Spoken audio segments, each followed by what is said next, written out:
지금부터 107회 전산회계 1급 이론 시험 문제를 풀이하겠습니다.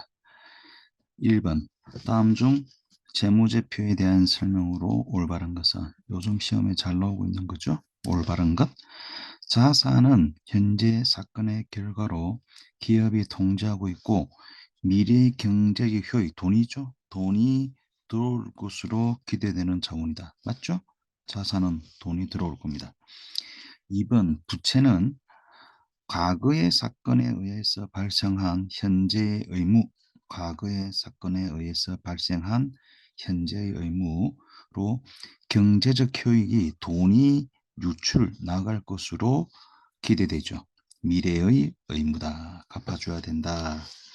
3번 수익은 자산의 유입, 부채의 감소에 따라 자본의 증가, 수익과 자본은 같습니다. 왜? 수익은 자본에 해당이 되니까 초래되는 특정 회계기간 동안에 발생한 경제적 효익의 증가, 돈이 들어온 거죠. 그러나 지분 참여자에 대한 출연과 관련된 것은 제외. 얘는 자본이다. 얘는 자본에 관련되는 겁니다. 그 다음에 4번의 비용은 반대죠. 자산의 유출, 자본의 증가, 부채의 증가, 자본의 감소. 네, 반대죠. 얘 둘이 자산의 유입, 자산의 유출, 자본의 부채의 감소, 부채의 증가, 자본의 증가, 자본의 감소. 그래서 또 똑같죠. 회계기간 동안 발생하는 경제적 효익의 감소죠. 얘는 증가인데 얘는 감소. 역시 지분 참여자에 대한 분배는 제외한다. 맞습니다. 예. 얘들은 자본에 해당됩니다. 그런데 차손은 포함하지 않는다. 차손도 포함한다. 얘가 틀렸습니다. 차손. 차손. 우리가 감자 차손. 그죠? 예. 감자 차손은 자본이죠. 어,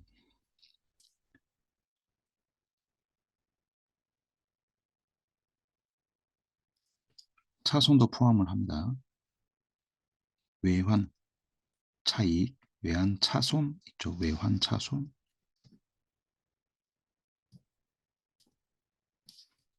포함을 합니다. 그 다음에 2번에 수량 결정 방법. 자, 여기에 수량 결정 방법에 두 가지가 있고요. 단가 결정 방법에 이렇게 선입 선출, 후기 선출 이렇게 있죠. 감가상각 방법이 이렇게 있고요. 자, 수량 결정 방법, 계속기록법과 실질재고조사법, 나와 마가 있죠. 답은 2번이 되겠습니다.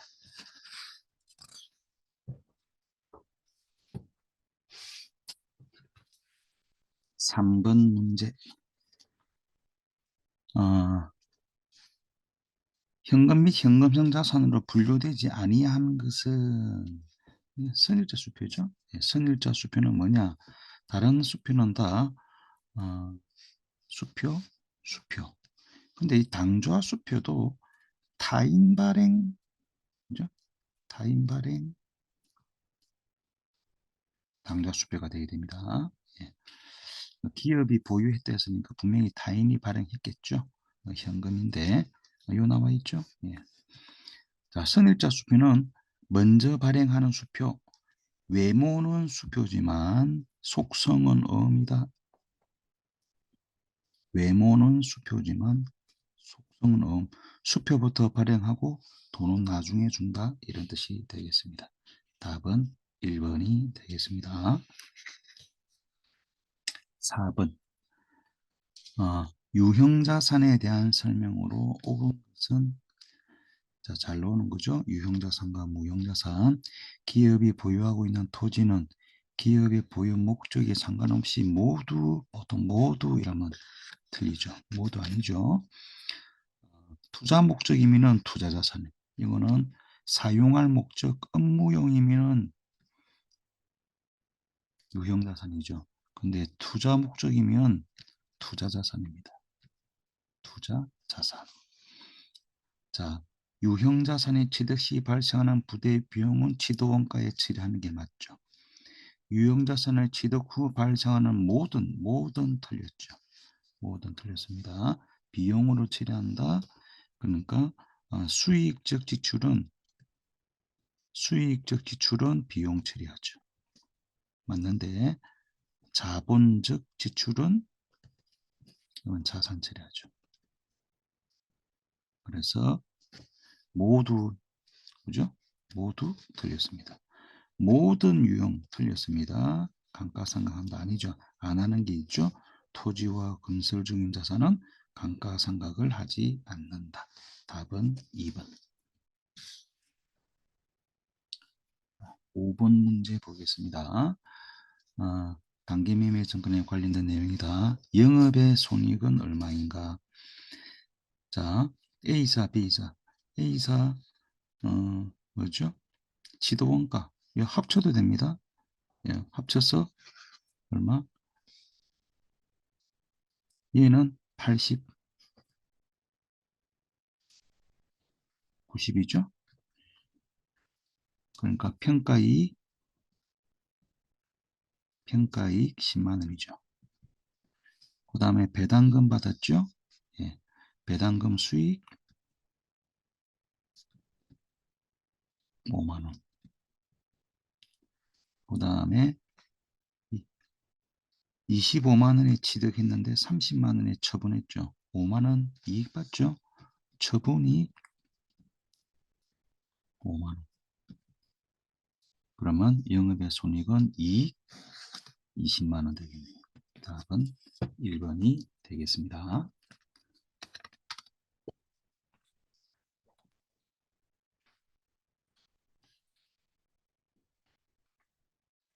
6번 문제. 사채 발행과 관련한 내용으로 옳은 것은 자, 사채를 할인 발행하는 경우 액면이자는 항상 같습니다. 액면이자는 같고 유효이자는 달라지는 거죠. 유효이자는 달라집니다. 자, 이 사채를 할증 발행하는 경우 매년 유효이자는 증가한다. 자, 액면이자는 동일한 것은 똑같습니다. 그러면 그 유효이자, 그 시장이자는 증가할 수도 있고 감소할 수도 있습니다.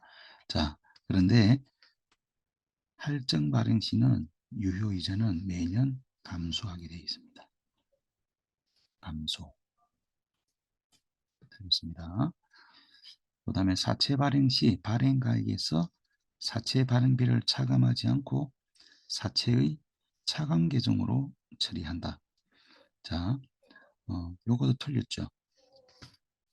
발행비를 차감합니다. 계정을 사용하지 않습니다. 사채 발행비를. 사채 발행비라는 계정은 없다. 자, 틀렸습니다. 차감해버린다. 그 다음에 여기 남아있죠. 발행가액에서 차감한다. 할인 발행 또는 할증 발행 시 발행 차감의 상가액 또는 한입액은 매년 증가합니다. 자, 이런 부분은 어려운 부분이기 때문에 이 정도만 설명을 하고 마치겠습니다. 6번 답은 1번. 7번 문제.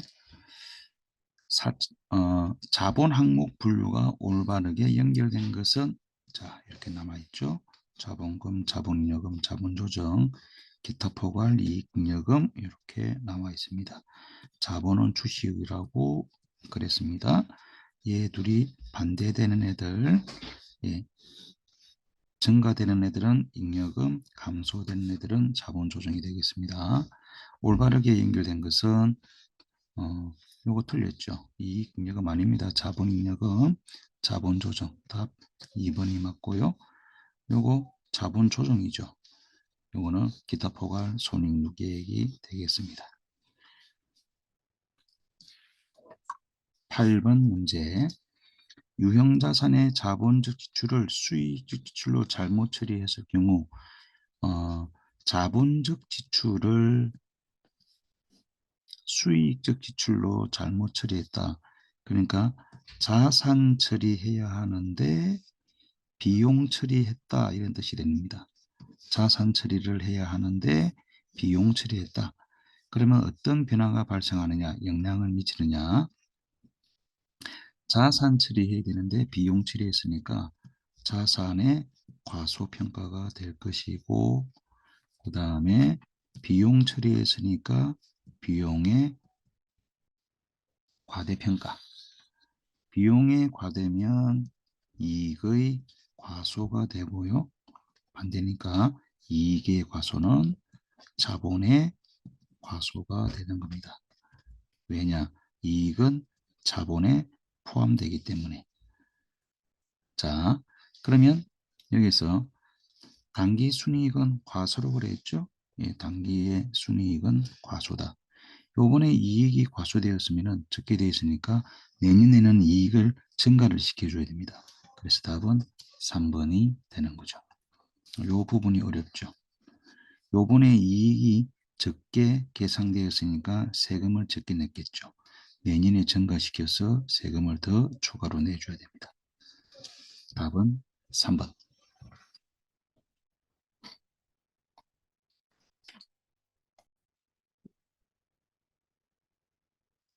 9번 문제. 매물원가에 해당하지 않는 것은, 자, 매물원가 사라지는 거죠. 매물원가라는 것은 사라지는 겁니다. 승용차를 구입을 했고 처분을 하죠. 3번은 예전에 기계를 구입을 하고 폐기 처분하죠. 그죠? 폐기 처분할 때의 그 취득원가, 감가상각누계액은 빼는 겁니다. 얘들이 바로 매물원가입니다. 매물원가는 과거의 의사결정에서 발생하는 원가로서 과거의 의사결정으로 발생한 원가로 의사결정을 회수할 수 없는 취득원가, 과거의 의사결정, 매물원가에 대한 설명입니다. 자, 의사결정에 영향을 주지 않는다. 매물원가.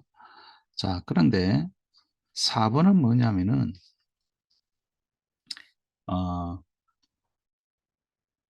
현재 운반용 화물차를, 공장에서 사용하는 운반용 화물차를 판매용 제품, 판매 제품의 배송용으로 전환을 하기로 했답니다.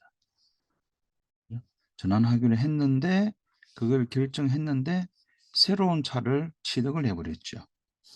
얘를 선택을 해버렸죠. 그죠? 이렇게 하려 했는데 이렇게 선택을 해버린 거야. 그러면 선택되지 못한 그 부분, 그것을 우리는 기회원가라는 겁니다. 기회원가.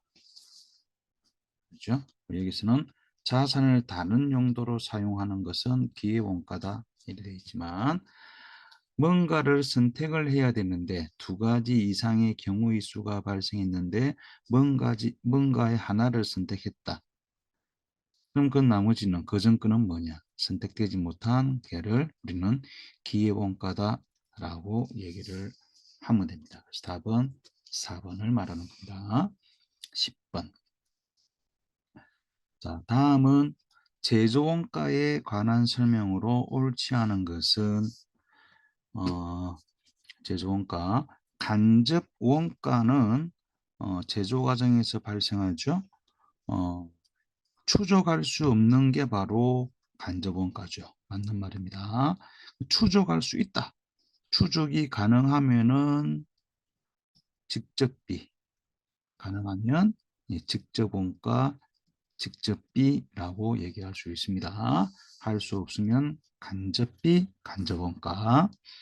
그 다음에 조업도 증감에 따라 총원가가 증감하면 총원가, 총액이 증가 또는 감소하면 변동비라고 그러죠. 변동원가, 변동비 맞습니다. 어떤 것들이 있느냐? 재료비나 노무비 이런 것들이 여기에 있겠죠. 생산량이 증가하면 재료비나 노무비 증가할 것이고, 생산량이 감소하면은 재료비나 노무비는 감소할 것이다. 변동한다. 맞는 말이 됩니다. 자, 3, 4. 3, 4번은 단위당 고정, 단위당 변동 이렇게 물어봤죠. 단위당을 물어봤을 때는 거꾸로다, 반대, 거꾸로 간다. 이렇게 생각을 하면 됩니다. 자, 조업도가 증가하네요. 둘 다. 자, 증가할 때 고정비, 단위당 고정비죠. 고정의 거꾸로 반대면 변동이죠. 그죠? 얘는 변동한다는 거예요. 변동. 자, 단위당 변동을 물어보면 고정한다. 고정. 자, 그럼 단위당 고정비죠. 단위당을 물어보면 거꾸로라고 했습니다. 단위당 고정 원가, 고정비, 그럼 변동. 변동에는 증가가 될 수도 있고 감소가 될 수도 있습니다. 그러면 얘는 거꾸로니까 증가죠? 감소? 청개구리죠. 단위당을 물어보면 청개구리입니다. 거꾸로 갑니다. 고정비는 변동, 증가니까 감소, 거꾸로니까. 그런데 맞는 말이죠. 단위당 변동비이라면 고정이 되는 거죠. 고정, 증가돼 있죠? 틀린 말이죠. 고정, 고정, 일정. 그래서 답은 4번이 틀린 것입니다. 단위당을 물어보면 거꾸로 간다. 기억합니다. 11번 문제. 자, 평균법에 의해서 완성품 환산량을 계산하죠. 재료비 거, 가공비 거의 완성품 환산량 두 가지를 다 구합니다. 공정 초기에 모두 투입이 되었고요. 자, 그러면 이 세 가지로 구하는데 시험에는 현재까지 거진 100% 완벽하게 평균법과 재료 투입 시 착수 개시가 출제가 되었습니다. 100% 이렇게 출제가 되었습니다. 자, 그러면 재료비 완성 수량이 1800개죠. 1800, 1800. 그 다음에 기말 수량이 300개입니다. 300개, 300개. 완성도 70%죠. 가공비는 이유 없이 무조건 환산을 하면 되고요. 재료비는 환산할 것인가 안 할 것인가를 판단해야 됩니다. 그런데 환산 재료가 언제 투입이 됐느냐, 착수 개시 때 투입을 했으면 환산을 하지 않고 진행 진책이면 환산을 한다. 가공비는 무조건 진행입니다. 환산. 가공비는 반드시 환산을 해주고요. 재료비는 환산할지 안 할지를 판단을 해주세요. 그런데 착수 공정 초기에 모두 투입되어 있죠. 그럼 환산하지 않는다. 시험에는 거진 100% 이런 스타일이 출제가 되었습니다. 포기할 필요가 없죠. 두 개 더하면 2100. 37은 21, 210. 두 개 더하면 얼마죠? 2010. 자, 2100개, 2010개. 2100개, 2010개. 답은 1번이 되겠습니다.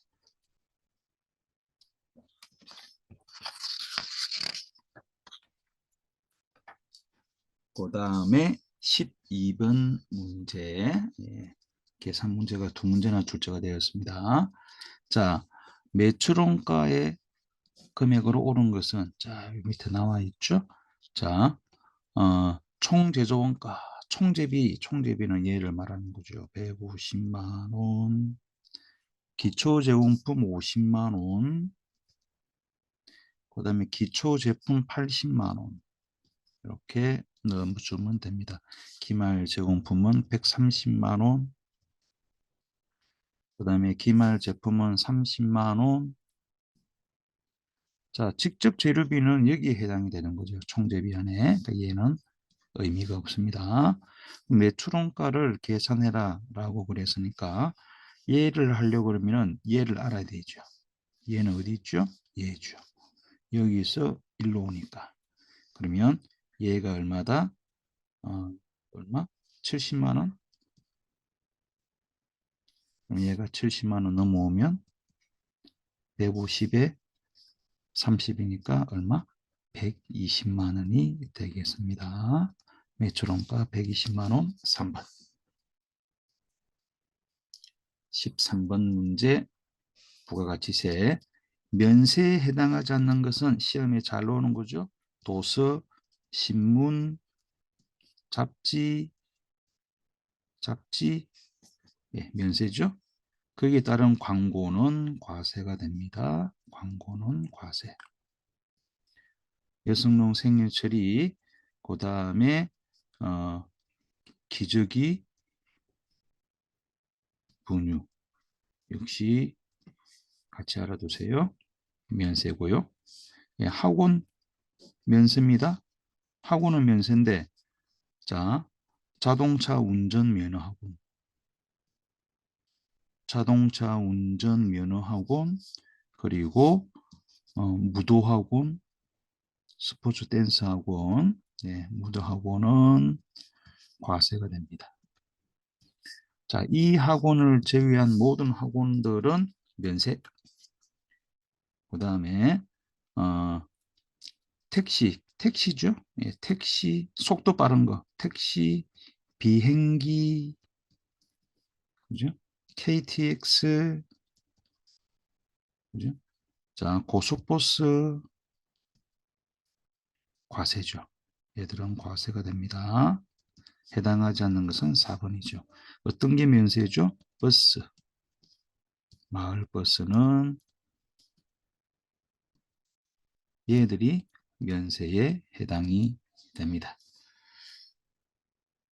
답은 4번, 14번 문제.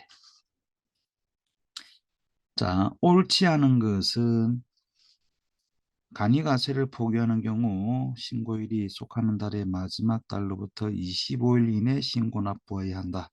예, 맞는 말이고요. 항상 그 속하는 달 마지막 날로부터, 항상 그 달 마지막 날로부터 며칠 이내. 자, 이거 잘 알아두세요. 확정 신고를 하는 경우, 확정 신고는 예정 신고를 제외한 거죠. 한 거를 신고하면 됩니다. 일기 예정건 제외하고 일기 확정만 신고하는 거죠. 2기 예정 신고했죠. 그럼 2기 예정 신고한 건 제외하고 2기 확정만 신고하는 겁니다. 신규로 사업을 시작하는 경우는 사업 개시일이 속하는 과세 기간의 종료일부터 25일 이내, 종료일로부터 25일 이내 신고 납부하고요. 자, 폐업을 하는 경우는 폐업일로부터 25일 이내가 아니고 아까 뭐 마지막 날로부터, 자, 폐업일이 속하는 달, 다음 달 25일 속하는 달, 이번 달 말일을 기준으로 해서 다음 달 25일, 그렇죠? 다음 달 25일까지 하는 겁니다. 그래서 4번이 틀렸죠. 자, 이런 거 조심해야 되죠. 네. 그 다음에 15번 문제, 마지막 문제. 정정 사유가 아닌 경우, 정정 사업자 등록 정정 사유. 정정은 언제 하죠? 지체 없이 신고해라. 정정은 지체 없이 신고해야 됩니다. 변경된 사유는 사업의 종류가 변경되었을 때, 상호가 변경되었을 때, 이사 갔을 때, 그렇죠? 사업장 이전, 이사 갔을 때 반드시 즉시 지체 없이 신고해야 됩니다. 주주가 변경되었을 때, 예를 들어서 우리가 오늘도 주식 투자를 하죠. 그럼 주주가 바뀌는 겁니다. 그렇다고 사업자 등록을 할 수 있습니까? 못하죠. 주주가 변동되었다고 사업자 등록을 하는 것은 아니다. 답은 3번 되겠습니다. 이상으로 107회 전산회계 1급 이론 문제 풀이를 마치겠습니다. 감사합니다.